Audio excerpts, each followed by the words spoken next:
ഈ പരിശുദ്ധമാക്കപ്പെട്ട ദുൽഹിജ്ജയുടെ 1 മുതൽ 10 വരെയുള്ള ദിവസങ്ങൾ നിങ്ങളിലേക്ക് സമാഗതമായാൽ ആ ദിവസങ്ങളിൽ നിങ്ങൾ ധാരാളമായി അധികരിപ്പിക്കേണ്ട ദിക്റുണ്ട് സ്വഹാബ.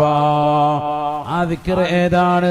സുബ്ഹാനല്ലാഹി വൽഹംദുലില്ലാഹി വലാ ഇലാഹ ഇല്ലല്ലാഹു വല്ലാഹു അക്ബർ.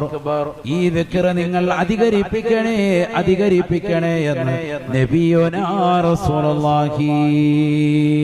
ഫഅക്സിറൂ ഫീഹിന്ന അത്തസ്ബീഹ വത്തക്ബീർ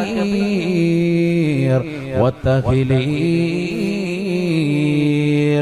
സുബ്ഹാനല്ലാഹും അൽഹംദുലില്ലാഹും അല്ലാഹു അക്ബറും ലാ ഇലാഹ ഇല്ലല്ലാഹും അടക്കമുള്ള ദിക്റുകളെ അധികരിപ്പിക്കണേ എന്ന് നബിയുനാ റസൂലുള്ളാഹി.